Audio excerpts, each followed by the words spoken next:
Saludos a todas las personas que se van conectando. Mi nombre es la licenciada Amberly Vélez-Ver y soy presentadora del podcast de Microjuris.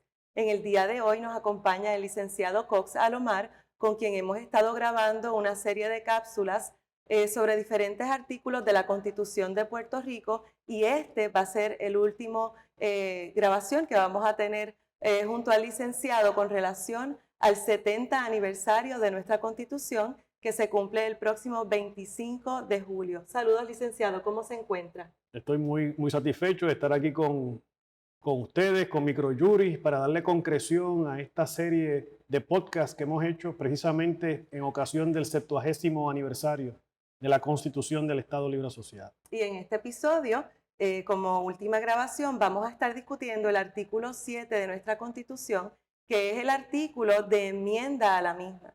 Así que cuéntenos, licenciado, ¿cómo es este artículo? ¿Cómo opera ese mecanismo de enmienda dentro de nuestra Constitución? Fíjate, uno de los elementos más interesantes, más novedosos de la Constitución de Puerto Rico, precisamente es el mecanismo de enmienda. Puerto Rico nunca había tenido en sus manos la posibilidad de enmendar su propia ley orgánica, su propia Constitución, ni siquiera bajo la Carta Autonómica de España.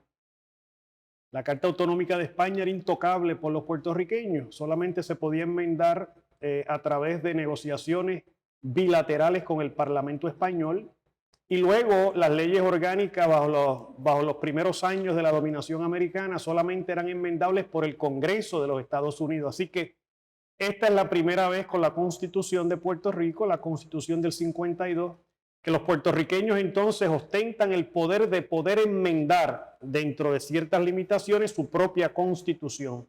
Esta disposición suscitó mucho debate en el Congreso. Fue una disposición que trajo mucha controversia en el Congreso al momento de la ratificación de nuestra Constitución. Y hubo mucha oposición por parte de algunos congresistas poderosos de la época con que a nosotros se nos concediera el poder de enmendar nuestra propia Constitución.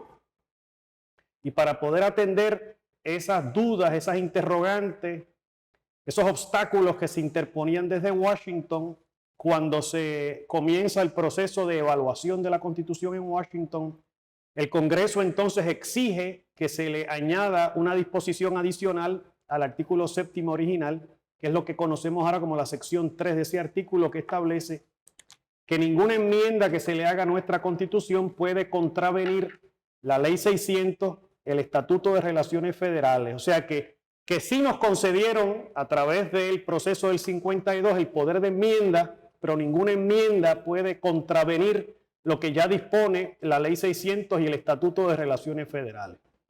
Y sobre este modelo de enmienda de nuestra Constitución de Puerto Rico, le quiero preguntar, ¿dista mucho sobre el modelo federal? ¿Cómo compara? Fíjate, eso es una gran pregunta. Tiene sus similitudes, pero también tiene sus diferencias importantes. La similitud principal es que tanto el mecanismo nuestro como el mecanismo federal se activa a través del poder legislativo. A nivel federal, el Congreso, y a nivel de Puerto Rico, la Asamblea Legislativa. En el caso de nosotros, se activa con 2/3 partes del número total de asientos en Cámara y Senado. Tendrían que pasar una resolución concurrente. Una resolución concurrente, por definición, no requiere la firma del gobernador. O sea que la legislatura actúa y le presenta al país como máximo 3 asuntos. Y el país entonces tendría que refrendar en un referendo a través de voto directo si aprueba o no aprueba. En el contexto federal, el Congreso pasa a 2/3 partes, una concurrente, no del número total de los miembros de Cámara y Senado federal, sino del número de los congresistas y senadores que están allí en el hemiciclo votando por esa resolución. Y entonces va a las legislaturas estatales y necesitas 3/4 partes de las legislaturas estatales para poder ratificar la propuesta de enmienda. En el caso de Estados Unidos no es que va al pueblo directamente, va a las legislaturas estatales. En el caso de Puerto Rico va al pueblo directamente. Esas son las diferencias fundamentales. Hay una similitud adicional que es importante, y es que tanto en el modelo federal como en el modelo local se crean las condiciones para que se convoque una nueva convención constituyente. A nivel federal, eso requeriría que 2/3 partes de las legislaturas estatales así lo busquen, lo propongan, para que entonces se convoque una nueva convención constituyente en Estados Unidos, que nunca se ha hecho desde 1787. Nosotros en nuestra Constitución también tenemos el mecanismo de convocar una nueva convención constituyente. Eso requeriría el voto de 2/3 partes de Cámara y Senado para aprobar una resolución concurrente, y luego requeriría un referendo del pueblo, pero ese referendo tendría que celebrarse el mismo día de la próxima elección general. Ese mecanismo de la convención constituyente nunca se ha utilizado ni en Puerto Rico ni en los Estados Unidos, pero a mí me parece que en el contexto de los días que vivimos deberíamos de repensar la deseabilidad en Puerto Rico de convocar una convención constituyente para repensar algunos aspectos importantes de nuestro texto constitucional. Pues entonces vamos directo, ¿verdad?, a esos temas sobre enmienda, porque luego del verano del 19, dicho sea de paso, Microjuris hizo una edición especial de la Constitución del Estado Libre Asociado de Puerto Rico, edición especial del verano del 19. Sabemos, ¿verdad?, que el pueblo pues se levantó en manifestaciones y se hablaba mucho sobre enmendar la Constitución, pues a raíz de una doble vuelta o una vicegobernación, hasta para hacer renunciar, ¿verdad?, o revocar el mandato a Ricardo Rosselló. Entonces le quería preguntar, ¿se hace imprescindible enmendar la Constitución y sobre qué temas? ¿Cuál es su opinión? Es una pregunta que amerita mucha ponderación, mucha reflexión. Yo entiendo que la Constitución del 52 hay que repensar algunos de sus aspectos, particularmente en lo que concierne a la estructuración política de nuestro gobierno y a lo que concierne a las disposiciones con respecto al presupuesto y el tema fiscal. A mí me parece que la Carta de Derechos, que posiblemente es el articulado más rico de nuestra Constitución, más avanzado, más progresista, más moderno, quizás ahí no hace falta hacer grandes cambios, pero con respecto, por ejemplo, a lo que tú planteas, la segunda vuelta a la gobernación, el tema de tú poder revocar el mandato de aquellas personas que no actúan bien, sin esperar el proceso de residenciamiento, de alguna manera sacar lo político de las nominaciones judiciales, el tema de poder quizás tener en Puerto Rico una Contraloría más robusta, más fuerte, que tenga capacidad para auditar no solamente después del estipendio del fondo público, sino antes. El tema inclusive de la legitimación activa que deben tener los ciudadanos para poder hacer cumplir la Constitución con respecto a temas fiscales, de presupuesto que nos afectan a todos, ¿no? Esa serie de asuntos son asuntos que merecen atención. La sucesión a la gobernación, la vicegobernación electiva después del fiasco del 19. Y todos esos temas requieren enmienda constitucional. Claro, ¿cómo tú puedes enmendar todos estos aspectos si la Constitución dice que solamente le puedes presentar 3 asuntos al país? Pues entonces la única vía que te permite atender todos estos asuntos a un mismo tiempo es la Convención Constituyente. Y esa Convención Constituyente que nunca se ha celebrado en Puerto Rico, la propia Constitución provee para ello. Bien, le quería preguntar sobre Chile, si usted piensa que debemos de seguir un modelo como el de Chile. Pues fíjate, cuando nosotros estábamos inmersos en el verano del 19, Chile, bajo la presidencia de Piñera, tuvieron muchos conflictos. Había un gran descontento con la Constitución del 80, una Constitución que se hizo a la imagen y semejanza de Augusto Pinochet, una Constitución en lo económico conservadora, en lo político conservadora. Y luego del verano del 19, lo que para ellos fue, yo creo que el invierno del 19, El invierno del 19, sí, sí.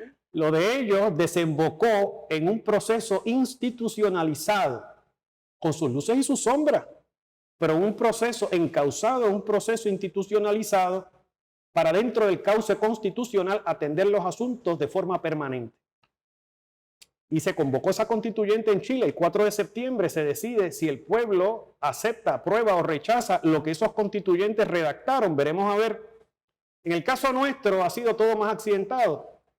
Tuvimos el verano del 19, se logró la renuncia de Ricardo Rosselló se habló muchísimo, Se radicaron proyectos también. Se radicaron proyectos, hay unos proyectos que todavía están por ahí corriendo. Por la nueva legislatura que ganó en el 2020. Efectivamente, pero no pasa nada y no sucede nada y nos morimos de nada, como decía Eugenio María de Hostos. Y la razón es que aquí en Puerto Rico lamentablemente no existe el consenso político interno en la legislatura para tú echar a andar el proceso de enmienda constitucional, porque es lo que te decía anteriormente.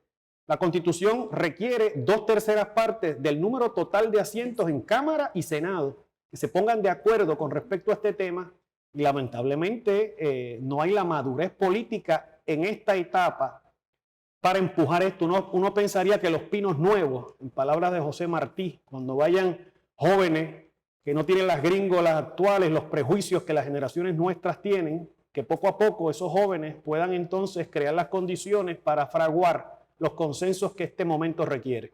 Y para culminar, le quiero preguntar, ¿cuántas veces se ha utilizado el mecanismo de la enmienda constitucional de nuestra Constitución? Pues fíjate, bien poco. Se ha activado en 5 ocasiones. Las primeras 2 ocasiones fue porque lo requirió el Congreso de los Estados Unidos en 1952 para enmendar la disposición que tiene que ver con el derecho a la educación, Carta de Derechos, sección 5, y para añadirle esta sección 3ª al artículo 7º que dice que las enmiendas tienen que ser consistentes con la Ley 600 y el Estatuto de Relaciones Federales.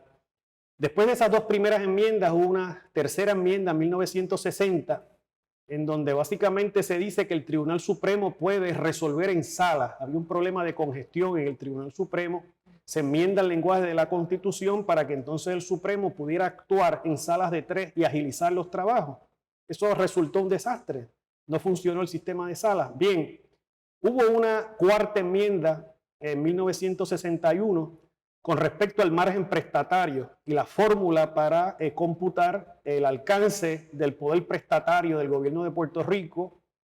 Luego en el 64 hubo otra enmienda para alterar el proceso de llenar las vacantes distritales en la legislatura. Y lo que se hizo fue que se le entregó el poder a la legislatura para determinar cómo llenar esas vacantes distritales. Lo mismo que tú ves ahora con los alcaldes.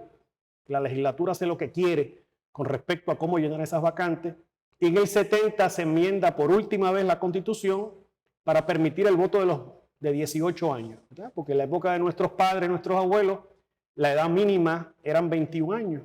Eso se redujo en 1970. Y de ahí en adelante no ha pasado más nada. Y para concluir, ¿alguna observación final que quiera añadir? Pues a mí me parece que es muy importante, ahora que estamos conmemorando los 70 años de la Constitución, demarcar, deslindar lo que es la conmemoración de un documento fundacional de nuestra historia constitucional, un documento importante de lo que es el tema del estatus. Y aquí se mezcla mucho el tema de la Constitución y el tema del estatus. Y yo entiendo que en este momento, en esta conmemoración y en estos podcasts, lo que hemos venido hablando es de la Constitución, de la riqueza de ese documento, del alcance de ese documento, de lo que ha significado ese documento para la vida de los puertorriqueños en los últimos 70 años. Es distinto al tema del estatus. Esto se trata sobre la gobernanza interna de los puertorriqueños y el tema del estatus es un tema amplio, complejo, pero que no necesariamente es lo mismo. Una cosa es la Constitución, la riqueza de esa Constitución quizás enmendada pueda perdurar bajo cualquier estatus político, y otra cosa es el tema del estatus político. Así que le agradezco muchísimo a Microjuris la oportunidad que me ha dado para hablar de estos temas con el pueblo de Puerto Rico. Muchas gracias a usted, y a quienes nos sintonizan los exhortamos a que también vean las otras cápsulas que hemos grabado con el licenciado Rafael Cox Salomar acerca de diversos artículos de nuestra Constitución, y este último pues para culminar la serie del 70 aniversario de la misma. Muchas gracias por su sintonía y hasta la próxima.